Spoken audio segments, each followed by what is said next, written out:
Wounds into Wisdom: How Trauma Survivors Transform Communities. When was the last time you looked at a scar on your body and thought, this is beautiful? Not just tolerable, not just healed, but genuinely, profoundly beautiful. I recently had the extraordinary privilege of interviewing Joy Brown, a force of nature whose very existence challenges our perceptions of trauma and healing. Joy isn't just a survivor, she's a revolutionary who has dedicated her life to transforming pain into purpose across Los Angeles communities that society too often forgets. Her insights shook me to my core, rearranging my understanding of resilience like furniture in a room that desperately needed redesigning. There's something we rarely discuss in polished spaces like this TED stage: the uncomfortable truth that sometimes the most qualified people to heal a broken community are those who have been most thoroughly broken by it, those who've survived domestic violence, navigated the labyrinthine juvenile justice system, endured sexual assault, or carried the unbearable weight of personal loss. Joy Brown understands this truth intimately. Her work reminds us that resilience isn't just about bouncing back. What an absurdly simplified concept that is, as if humans were merely rubber balls. No, resilience is about bouncing forward with purpose, with vision, with an unshakable commitment to ensuring others don't have to endure what you did. I want to take you on a journey through three powerful truths I learned from Joy. Three ideas that might fundamentally alter how you think about trauma, community, and leadership. First, let's talk about resilience and transformation. There's a profound difference between surviving and transforming. Surviving means you made it through the storm.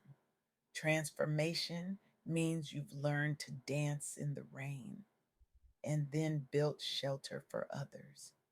In South Central Los Angeles, after the Watts riots of 1965, a moment when the city literally burned with generations of unaddressed rage and pain, a man named Ted Watkins understood this distinction perfectly.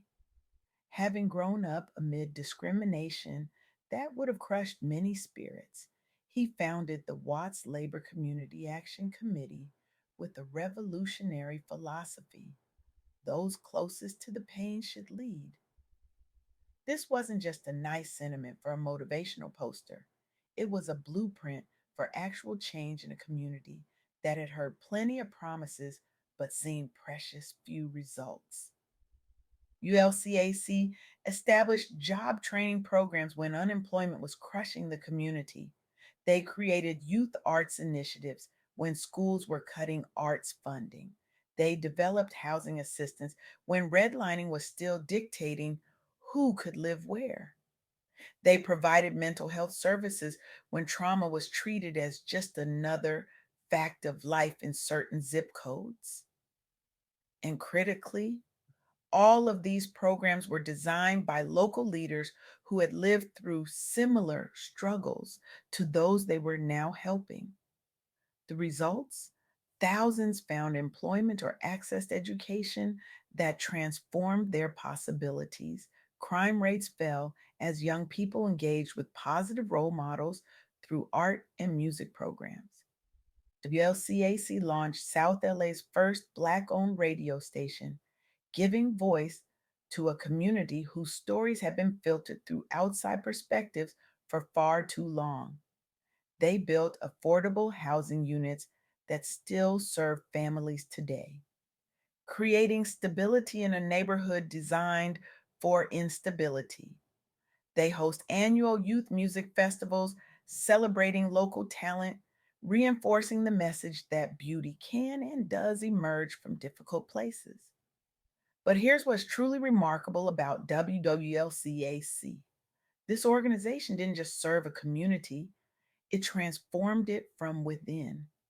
It demonstrated that when we empower survivors as change agents, we don't just address symptoms, we create sustainable solutions rooted in lived experience. This brings me to the second truth Joy Brown emphasized community empowerment through the arts. Now, I know what some of you might be thinking, arts programs, really? With all the serious problems facing underserved communities, poverty, violence, educational inequity. We're talking about dance classes and music lessons. Yes, yes, we are.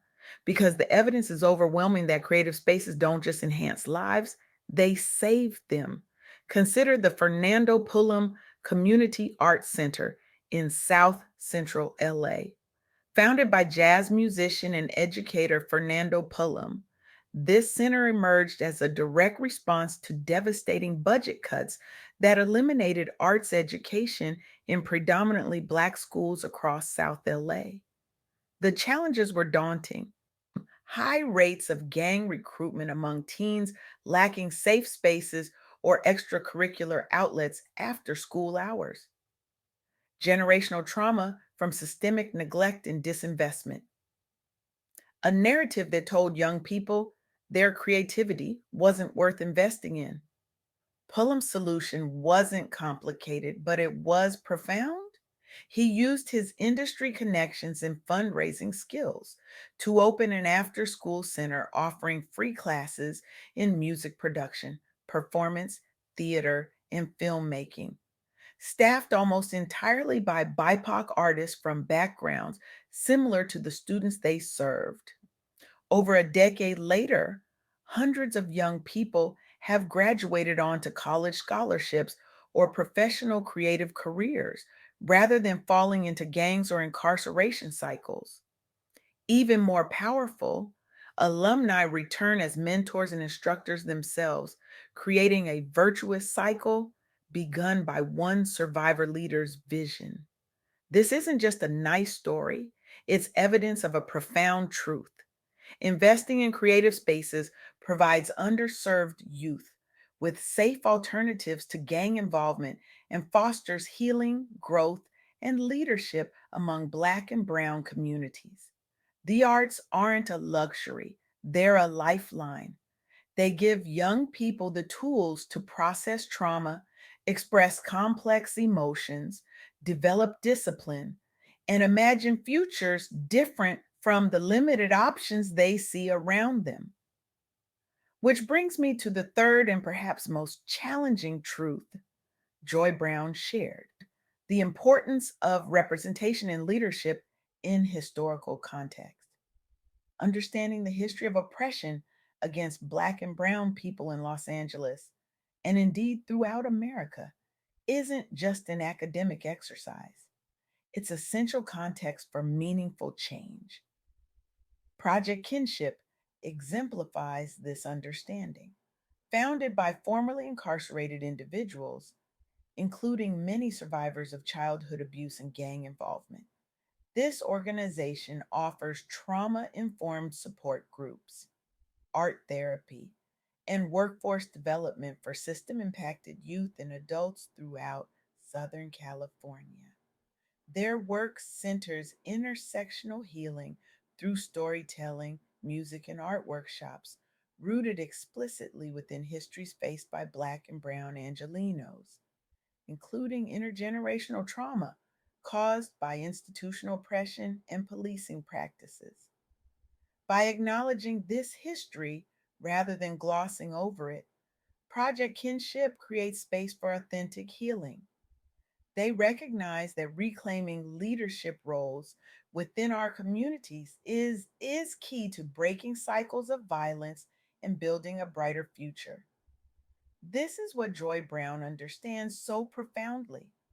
When communities that have been historically marginalized reclaim their narratives and leadership, transformation becomes possible on a scale that external interventions simply cannot achieve. Now, I want to be crystal clear about something. This isn't about romanticizing trauma. There's nothing beautiful about abuse, violence, or systemic oppression. Nothing. But there is something profoundly beautiful about what humans can do with their wounds when given the space, support, and resources to transform them into wisdom. As Audre Lorde reminds us, the master's tools will never dismantle the master's house.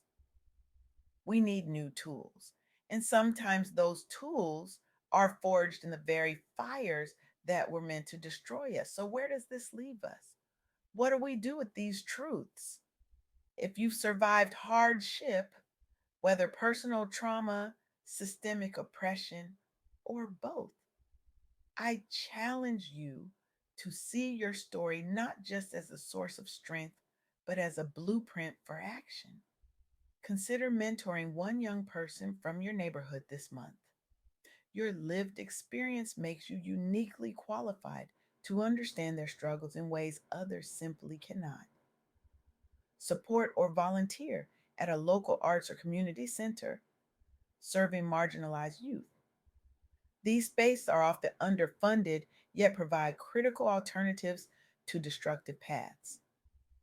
Educate yourself about the true history of your community and share those lessons so we can honor our leaders' legacies while forging new ones together.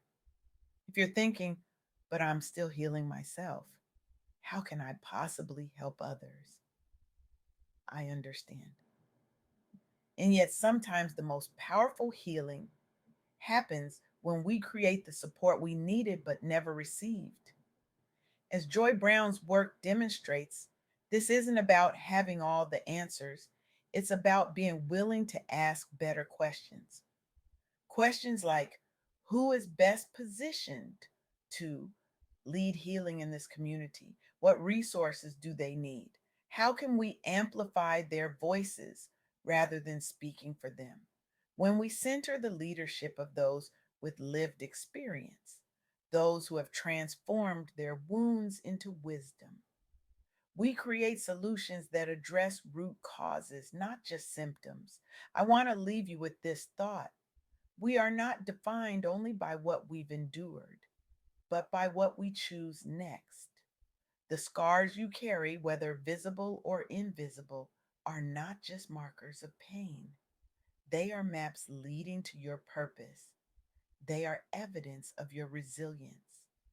And they may well be the source of wisdom that someone else desperately needs. Look at your scars differently today. See them not just as healed wounds, but as sources of hard won wisdom. Recognize that sometimes the very experiences that broke you open are the ones that make you uniquely qualified to help others heal. Because when survivors lead, communities transform.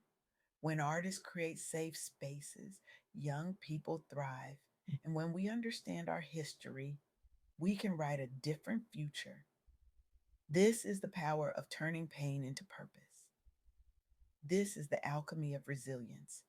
This is what happens when we allow our wounds to become wisdom. Thank you